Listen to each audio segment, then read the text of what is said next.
First of all, I would like to pay my humble gratitude for giving me this opportunity to address you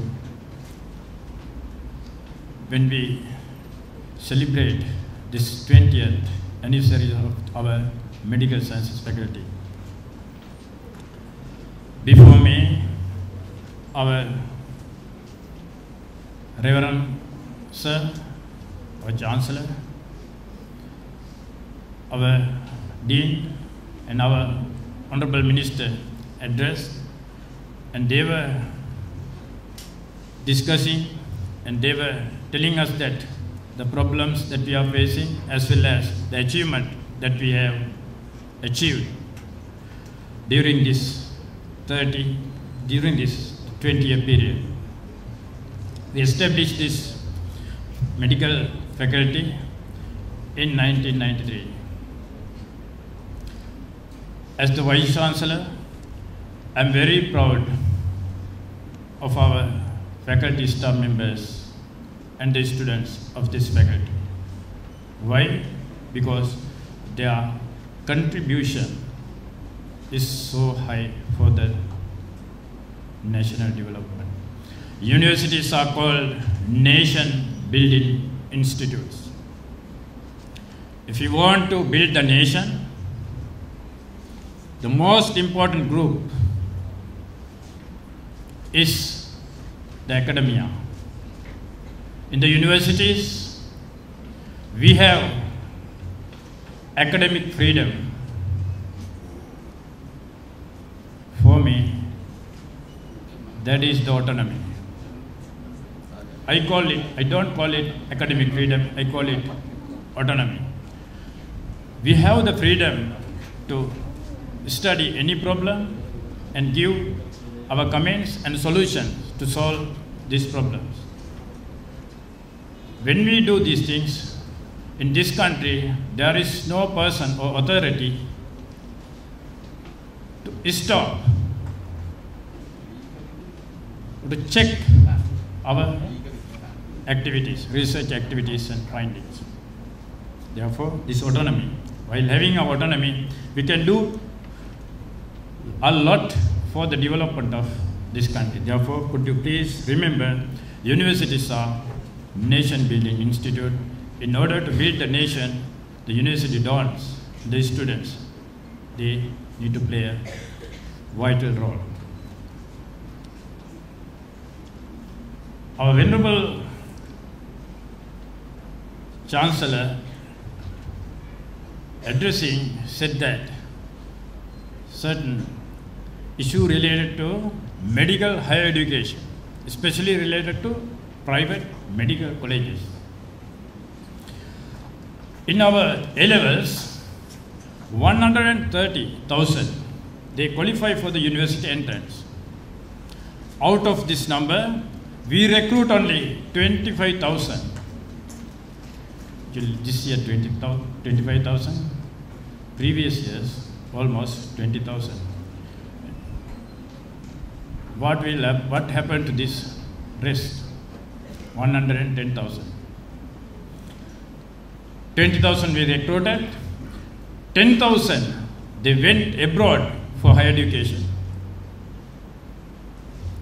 While I was sitting there, I was calculating the amount of money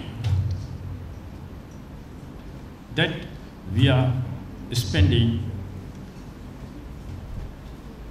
to send our students for foreign countries. It is more than 10 million, not 10,000 million rupees, 10,000 million rupees a year.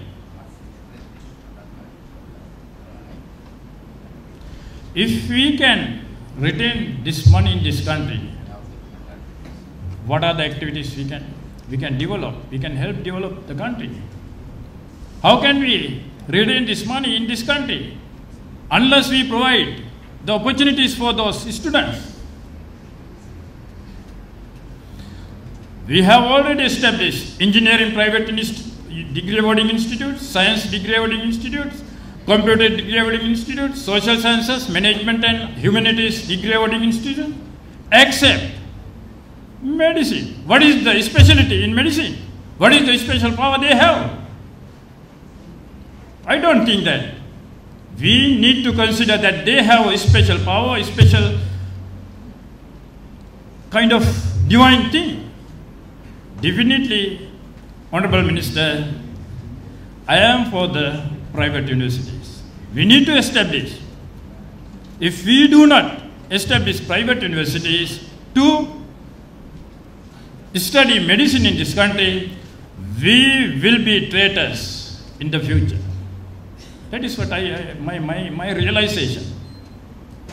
Because we all are human beings. In this country, we are being given a free education. It is a myth that we are having a free education. If it is free, I must work free of charge. This university infrastructure, these activities should be done by the donors. We don't have that kind of thing. All the money we spend is given to us by the people of this country. Therefore, we need to serve the people in this country. We need to fulfill the aspirations, goals, and expectations of the people in this country. Therefore, it is our paramount duty to provide educational opportunities in the higher education sector in government institutes as well as in private institutes. Therefore, we need to create an environment under which we can provide opportunities for all the students without going foreign countries.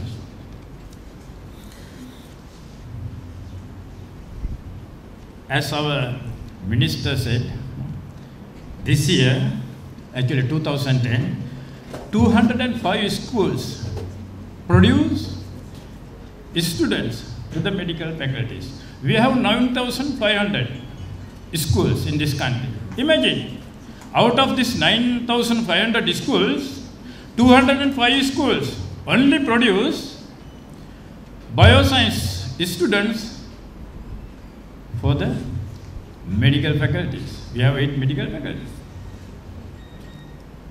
What does this mean? This is an indicator to see and to understand, to realize the inequalities or injustice of the science education in the A-level classes. Therefore, Honorable Minister, I kindly request you to consider this fact very seriously, because science is science. It should be given for all the school students without any discrimination. Unless we provide a proper science education, we will never ever be able to develop this country. For me, for me, there is no science education in this country. We say science is just a lip service. Science education, because there are a lot of limitations. There are a lot of isolated pockets to teach and to use science. But in general, all over the country, we don't have that facility. Therefore, if we really want to help develop the country, we need to nationalize science. Unless, but this is a kind of privatization of science. Science is privatized to certain schools, and these school students, they are having science education. They come and they leave the country immediately after their completion of the degrees. That is what's happening. Therefore, I kindly request to nationalize science for the entire nation. Lip service is not enough. On the other hand, sir, if we visit science faculties and their laboratories, they are appalling. Outdated equipment. You know, when we measure the results, we can't get the exact 100% accurate data because machines are not working properly. We have to correct this if we really want to marvel in scientific research. Otherwise, we can say, we do research, we publish this research, we wrote this book and completed this report like that. But impact for the nation building is not with those activities. We need scientific, proper advanced scientific equipment. If we do not provide, it means we can still say, I can still say, we are doing a lip service for the science. Therefore, lip service is not enough. We must work hard, enabling us to do very thorough, deep research in the field of science.